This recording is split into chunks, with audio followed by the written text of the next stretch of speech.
NBA coaches have a different perspective on what a good player is, and by extension, what a good team is.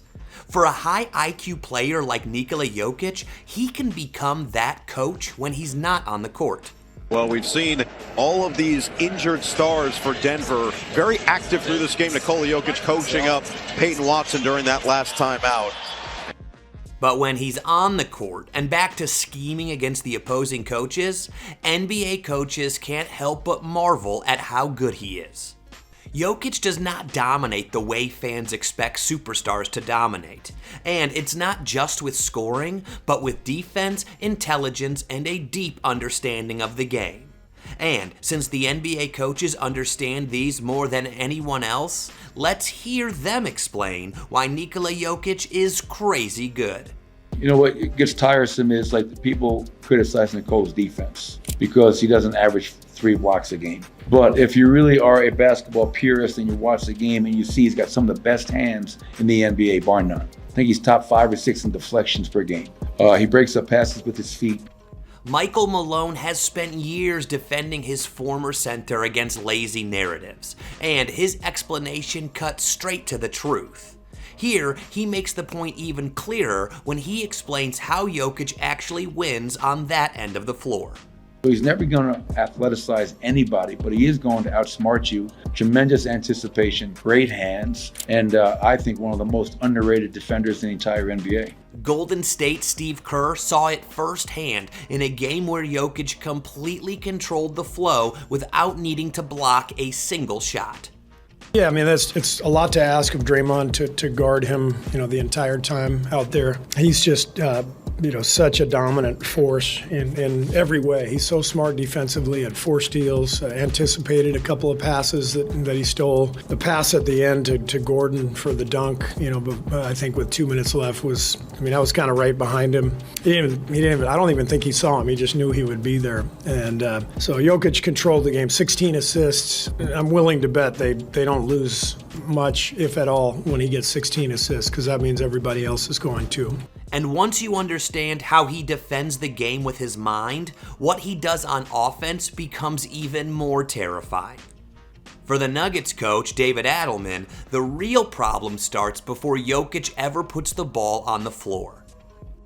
Before the spin, he sees that Klingon is the weak side defender, and that changes the type of shot he shoots. So now he knows when I get to my left shoulder, big fella's coming. It's a different kind of shot for him. And by the way, we all know this shot is not easy. NBA legendary coach Greg Popovich has coached against nearly every great offensive player of the last 3 decades. Yet, even he struggles to put Jokic into normal basketball language. Jokic. He's too damn good. It's not fair, all the things he can do. And he's so funny. I love the guy. He doesn't look like he's doing anything. He's not going fast. He's not jumping high. It's kind of Larry Birdish, in a way. But talk about skills and anticipation and decisions. He's fantastic. Great hands, scores in every which way, involves all his teammates. So he's the head of the snake for sure. And wait till we get where he talks about why he didn't show Victor Wembanyama any tapes from Nikola Jokic. But before that, you should know that Larry Bird comparison is important. Bird never overwhelmed defenses with speed or versatility. He overwhelmed them with angles, patience, and the ability to punish any mistake. Jokic operates the same way. Tom Thibodeau explains it from the perspective of a coach trying to take options away. I mean, Jokic is, obviously, it's his uniqueness, and he's a load to deal with, MVP candidate every year, and it's not just, what he's doing, it's what he's bringing out of his team as well. So, very unique, very skilled, tough, smart, very gifted passer, playmaker, can beat you with the shot, the dribble, the post, the pass. The decision making is very unique. But what truly separates Jokic from every other superstar is what happens when he decides not to score at all. Coach Quinn Snyder sees something deeper than just vision or skill. Artistic player, and you know, his ability to orchestrate a game. But the other thing I think equally, there's a level of kind of humility with which he plays. It's more than him being unselfish, trying to grab onto some things that don't just say he's a great player, because he's obviously that, but he's really unique. That humility is what makes the system work. Jokic does not dominate possessions to prove a point. He creates space for others to succeed, and that trust compounds over the course of a game. Teammates move without fear of being ignored. They play faster because they know Jokic is already reading the next action. Rick Carlisle explains how that forces opponents to abandon traditional defensive rules.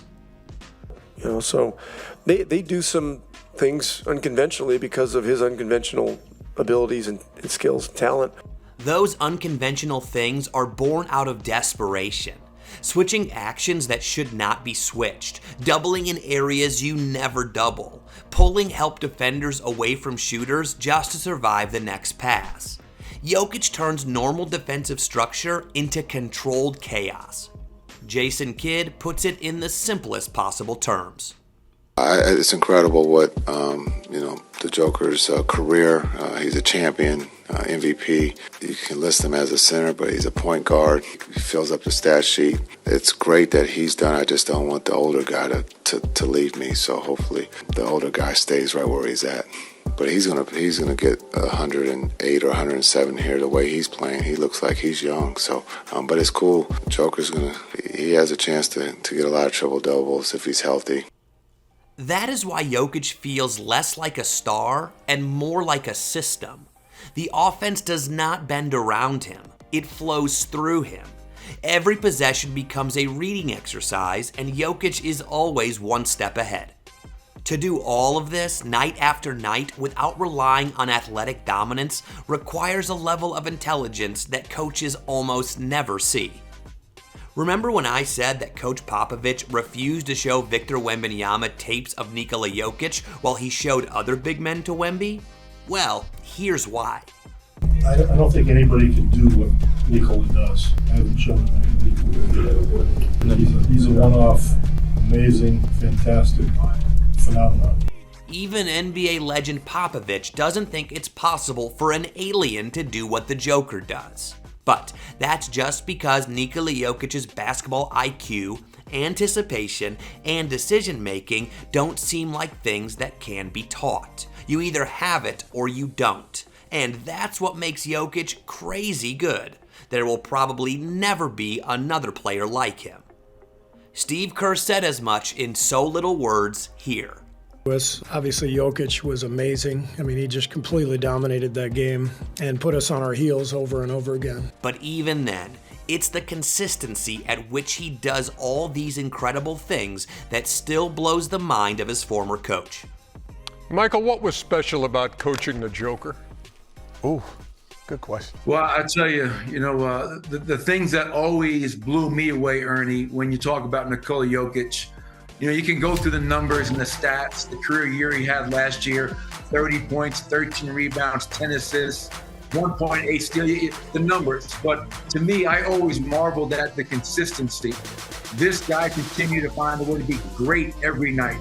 That consistency is why he's a leader.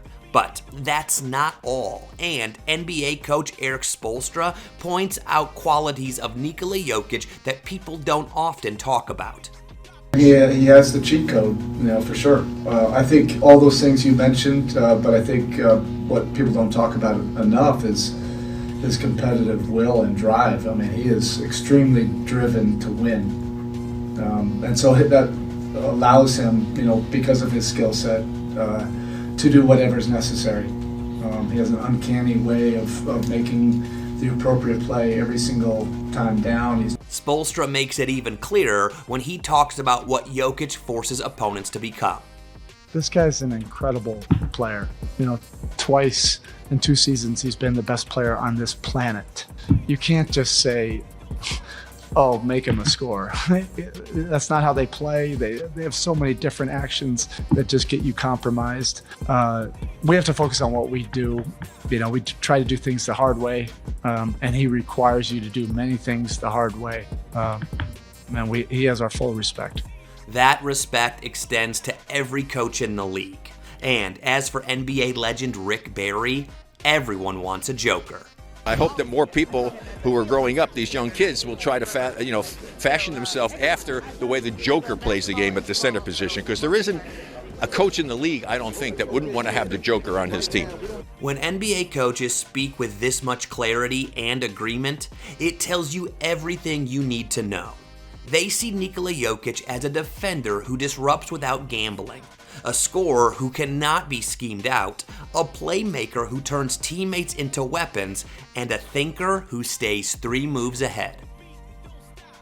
Nikola Jokic is redefining what dominance at the center position looks like, not by overpowering the game, but by solving it.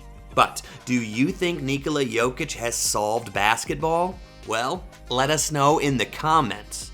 And if you want to hear what it feels like to face that intelligence and control from the other side of the floor, watch NBA players explain why Nikola Jokic is so hard to guard next.